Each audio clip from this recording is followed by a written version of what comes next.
Assalamualaikum warahmatullahi wabarakatuh. Bismillahirrahmanirrahim. Saya membuat konten ini karena mudah-mudahan bukan karena ria, tapi karena ingin berbagi dengan adanya kebijakan baru di pemerintah Arab Saudi.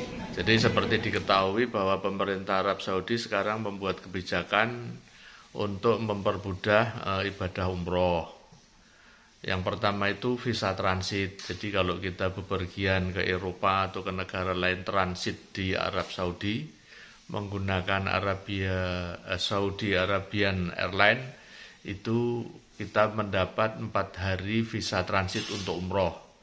Yang kedua kemudian boleh melakukan umroh mandiri. Jadi kita melakukan umroh tidak perlu menggunakan agent travel. Pertanyaannya adalah kenapa umroh dan kenapa umrohnya mandiri. Kalau soal kenapa umroh itu, jadi alhamdulillah tahun 2013 saya berkesempatan melaksanakan ibadah haji. Kemudian tahun 2018 pernah umroh juga. Nah setelah 5 tahun ya itu sudah sering touring ke sana kemari, ke luar negeri, bahkan perjalanan itu tiba-tiba kok ada seperti bisikan atau apa itu, lu udah kemana-mana kenapa nggak umroh gitu. Jadi ada perasaan iya ya udah kemana-mana tapi kok udah 5 tahun nggak umroh. Akhirnya alhamdulillah ini insya Allah tahun ini kami mau umroh. Apalagi didukung sama bendahara itu. Jadi pertimbangannya itu yang pertama kalau ikut travel itu waktunya terbatas, kan 9 hari ya. Dan di Madinah itu cuma 3 hari kalau nggak salah.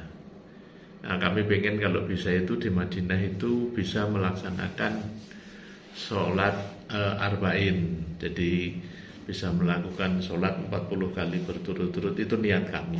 Nah apalagi kami juga ingin insya Allah kalau diberi kesempatan pengen ke Masjidil Aqsa. Jadi setelah beberapa kali mengunjungi Masjidil Haram, Masjid Nabawi, kami pengen ke Masjidil Aqsa di Palestina. Jadi setelah kami hitung, kalau ikut travel itu kan 12 hari ya.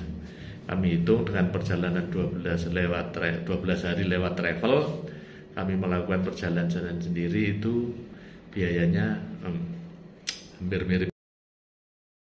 Dan yang terakhir tentu saja kalau kita pergi sendiri ke luar negeri lebih leluasa. Jadi kita mau kemana, mau mengeksplor kemana itu lebih leluasa, tidak diburu-buru oleh jadwal yang ketat, dan kadang-kadang juga disuruh mampir-mampir ke tempat yang kami nggak suka, terutama ke tempat-tempat belanja. Salah satu persiapan kami adalah survei pelatihan webinar apa? Webinar untuk umroh mandiri dan cara-cara mencari tiket yang murah, penginapan yang murah, yang terjangkau. Ya, jadi sampai ikut webinar karena di Arab Saudi itu kan baru mulai itu umroh mandiri. Kalau di luar negeri yang udah biasa menerima turis itu kan kami udah aware lah. Tapi kalau untuk di Arab Saudi kan mungkin ada peraturan baru atau ada apa kami nggak tahu. Jadi kami ikut webinarnya.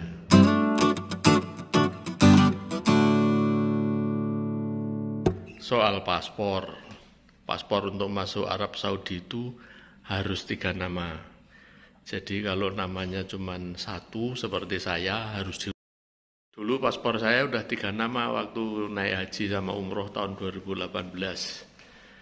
Tahun 2021 waktu perpanjangan saya lupa, tidak pakai 3 nama. Ini mau pergi umroh lagi terpaksa harus dirubah lagi jadi 3. Syaratnya pakai dokumen, bisa akte kelahiran, bisa ijazah. Terus datang ke kantor imigrasi, daftar dulu online, ntar diurus di sana. Sekarang layanannya bagus kok, cepat, tidak berbelit-belit dan murah. Pembelian tiket Jadi kami istilahnya berburu tiket, ya constraint kami pasti tiket yang murah ya. Tiket ini infonya kalau salah mohon dikoreksi, bisa dibeli setelah visa keluar. Tapi kalau visa keluar baru beli tiket itu hanya ada waktu sebulan, kita harus berangkat. Nah, beli tiket jangka waktunya sebulan itu pasti tiketnya menjadi mahal. Kami memilih beli tiket dulu baru mengurus visa, sehingga punya waktu 3 bulan. Dan ini tiketnya menjadi lebih murah, satu itu. Kedua, rencananya kami berangkat bulan Oktober sampai November. Nah, di Mekah, Madinah, dan Yordania itu sedang sejuk. Suhunya mungkin sekitar 25 derajat. Walaupun tiketnya tidak semurah yang biasa dicari para backpacker, tapi secara psikologis buat kami sudah cukup lah. Kalau berangkatnya mundur lagi, di Timur Tengah sudah masuk musim dingin.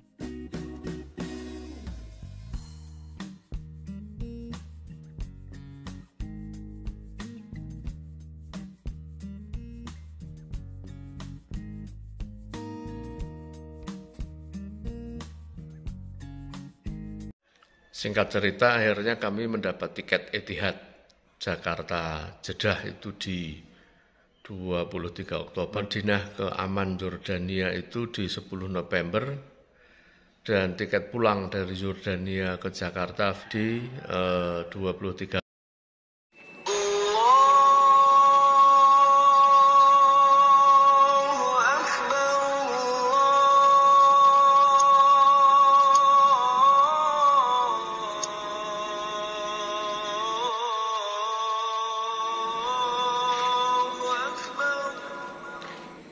Selanjutnya adalah yang bisa dilakukan berdoa agar semua pengurusan dokumen visa masuk Arab Saudi, kemudian masuk ke Yordania, dan dari Yordania masuk ke Israel bisa. Selanjutnya kami merefresh, mengingat-ingat dan mempelajari kembali itu prosedur umroh. Itu di mana harus mikot, kemudian apa larangan-larangannya, kemudian bagaimana caranya tawaf dan sa'i. Dan yang tidak kalah penting juga itu adalah mempelajari transportasi lokal. Dari Jeddah ke Mekah, kemudian dari Mekah ke Madinah. Rencananya kami akan menggunakan kereta cepat yang sudah jadi ya. Tahun 2018 waktu itu masih di juga transportasi lokal di dalam kota Mekah, Madinah, Amman, dan cara masuk ke Palestina. Itu semua kami pelajari. Tentu saja tidak ketinggalan adalah tempat-tempat kuliner atau makanan. Ya memang tujuan kami ke sana adalah untuk beribadah dan ziarah ya. Tapi nggak ada salahnya karena di sana kan kami harus makan. Jadi kami mencoba mencari restoran-restoran makanan lokal, mungkin bisa kami cicipi di sana. Khusus di Yordania kami juga buka itu channel-channel YouTube tentang tourism di Yordania. Ya. Selain di kota Amman, ada di kota Petra, itu kota kuno yang baru ditemukan lagi. Kemudian situasi di Masjidil Aqsa. Kira-kira itu yang kami pelajari sambil menunggu proses berikutnya. Visa ke Arab Saudi. Awalnya itu agak simpang siur. Ada yang mengatakan bahwa visa ke Arab Saudi harus diurus melalui PPIU, penyelenggara perjalanan ibadah umroh. Tapi ada yang mengatakan bisa diurus sendiri, jadi beritanya masih simpang siur. Ya mungkin ada yang menghembuskan isu bahwa itu harus diurus lewat PPIU. Karena daripada salah, urusan visa ini saya serahkan ke Om Riskon. Itu kira-kira seminggu setelah tiket keluar. Dan harus menunggu 2 bulan baru diurus. Karena saya berangkatnya kan bulan Oktober, jadi September itu baru diurus. Nah, minggu lalu sudah diurus sama Om Reskon. Malah ketika mau diurus dia mengatakan bahwa visa itu bisa diurus sendiri melalui aplikasi Nusuk. Aplikasi Nusuk itu aplikasi yang diluncurkan oleh pemerintah Arab Saudi bagi orang yang mau melakukan umroh ke sana. Ini Om Reskon juga sempat nawari, ini Pak De diurus sendiri aja, ini bisa diurus sendiri kok katanya gitu. Tapi ya udah terlanjur lah, udahlah tolong diurusin lah. Nah akhirnya visa Arab Saudi sudah keluar. Baru saya mengurus hotel. Saya booking hotel di Mekah, kemudian di Madinah. Setelah itu saya mengurus Jordan Pass itu semacam kartu yang dikeluarkan oleh lembaga di Jordania itu untuk turis yang mau masuk ke sana. Keuntungannya memakai Jordan Pass itu, satu, itu sudah berlaku untuk semua tempat-tempat wisata di sana. Kecuali ada satu, namanya baptis, apa saya lupa. Itu harus bayar lagi. Nah, yang kedua, dengan Jordan Pass itu nanti visa on arrival-nya, jadi ngurus visa ke Jordan itu di airport, di bandara internasional itu nanti gratis. Itu keuntungannya mengurus Jordan Pass. Jadi akhirnya Jordan Pass-nya ini saya urus dulu. Nanti visanya. Jordan Pass ini ada 3 macam. Tapi intinya itu yang membedakan cuma untuk kunjungan ke Petra. Saya lupa nama-namanya ya, tapi yang harga 70 Jordan dinar itu hanya untuk 1 hari di Petra. Terus yang 2 hari di Petra itu 75 GD. Kemudian yang bisa berkunjung di situ 3 hari itu 80 GD. Nah, kenapa dibedakan? Jadi Petra itu kan kota tua yang sekarang menjadi keajaban dunia, kemudian sudah diakui UNESCO. Itu kompleksnya gede banget. Jadi kalau kita mau berkunjung ke sana secara keseluruhan itu dibutuhkan waktu 3 hari. Karena luas banget, itu kota tua yang ada di batu-batu. Nanti kalau insya Allah kalau sudah bisa berkunjung ke sana, saya bikinin YouTube-nya juga. Nah, yang masih menjadi PR itu adalah visa ke Israel. Sampai saat ini saya belum megang visa ke Israel. Jadi untuk mengurus visa ke Israel itu bisa diurus sendiri. Cuman karena di Indonesia tidak ada hubungan diplomatik, itu harus diurus ke negara terdekat, itu biasanya di Singapura. Nah, cuman saya nggak bisa mengurus ini karena untuk mengurus visa ke Israel harus ada undangan dari teman warga negara Israel di sana. Itu alternatif pertama. Alternatif kedua itu ikut agent travel ini lebih gampang. Nanti diurus sama dia rombongan, cuman waktunya itu paling lambat 45 hari sebelum keberangkatan. Jadi ketika visa ke Arab Saudi ini keluar, kemudian kami mau ikut grup ke Masjidil Aqsa, sudah terlambat.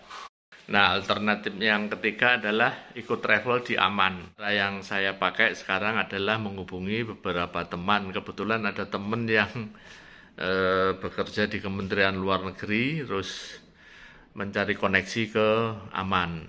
Dan ini dapat kabar katanya ada grup warga negara Indonesia yang kebetulan schedule-nya itu berdekatan dengan schedule saya, itu mau masuk ke Israel, ke Yerusalem. Nah, ini saya sedang mencoba untuk ikut grup itu. Jadi berkas-berkas sudah saya kirim ke teman yang mengurusi di sana. Ini ada seorang mahasiswa yang membantu mengurus di Aman. Kalau cara ini nanti visanya keluar ya alhamdulillah. Manusia merencanakan, Tuhan menentukan. Jadi saudara-saudara, 3 hari setelah berkas untuk mengurus visa Israel saya kirim, Hamas menyerang Israel. Maka semakin tidak jelas visa saya untuk masuk Israel. Padahal 2 minggu lagi saya sudah harus berangkat ke Arab Saudi untuk umroh. Di sana 2 minggu, kemudian nanti pada tanggal 10 November saya sudah masuk Jordania. Rencananya tanggal 24 sampai 26 November masuk ke Israel lewat Amman. Oleh karena itu yang bisa saya lakukan ya berdoa saja. Semoga perangnya segera selesai. Dan pada saat tanggal 24 November itu rencana masuk ke Palestina bisa terlaksana. Saya sudah menghubungi agen yang mengurus visa, mengurus perjalanan ke Palestina, bahwa visa tetap diurus. Memang sekarang saat Hamas dan Israel berperang itu tidak ada grup wisatawan yang masuk ke Palestina.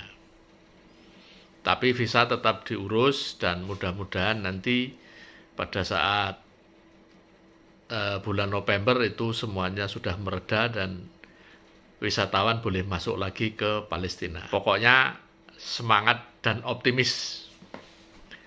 Seandainya tidak berhasil masuk, ya itu memang mungkin kehendak Allah. Saya belum dapat rezeki untuk ke Masjidil Aqsa. Mudah-mudahan masih ada kesempatan, ada rezeki, ada waktu, ada kesehatan, bersama istri nanti bisa masuk ke sana lagi di lain waktu.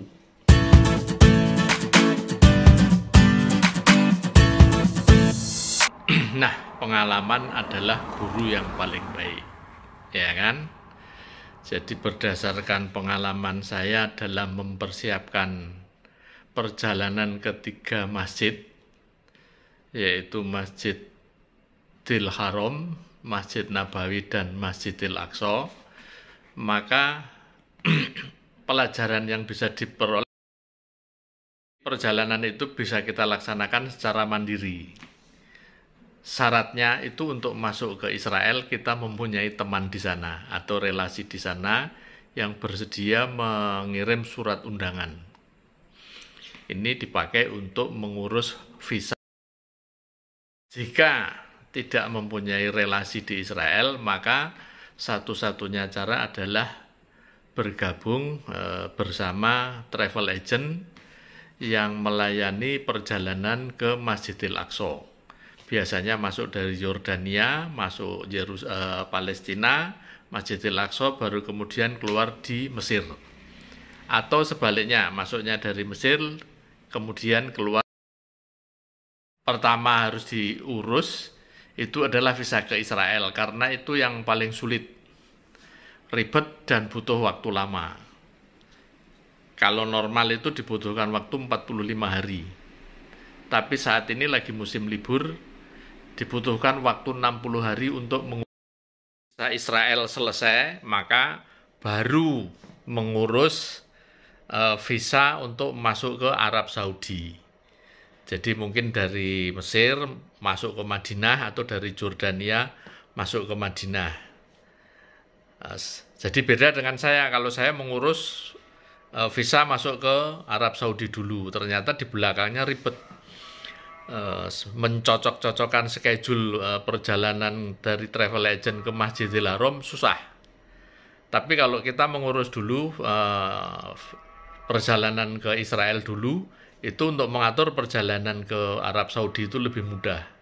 Visanya lebih mudah, bisa diurus pakai aplikasi Nusuk, sifatnya itu elektronik visa, e-visa. Sehari selesai. Kemudian tiket ke Arab Saudi, pesawat juga banyak sekali ya, banyak penerbangan Timur Tengah masuk ke sana. Nah, di Arab Saudi ini kita bisa sepuas.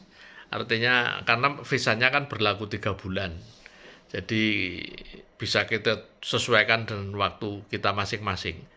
Mau 2 minggu, mau sebulan, mau 3 bulan di Arab Saudi itu nggak masalah. Baru setelah itu. Nah, demikian teman-teman kira-kira persiapan saya untuk melakukan perjalanan ke 3 masjid, Masjidil Haram, Masjid Nabawi, dan Masjidil Aqsa. Ikuti terus cerita-cerita saya, siapa tahu bermanfaat buat teman-teman yang akan melakukan kunjungan ke sana. Terima kasih, sampai ketemu lagi pada cerita perjalanan berikutnya. Wassalamualaikum warahmatullahi wabarakatuh.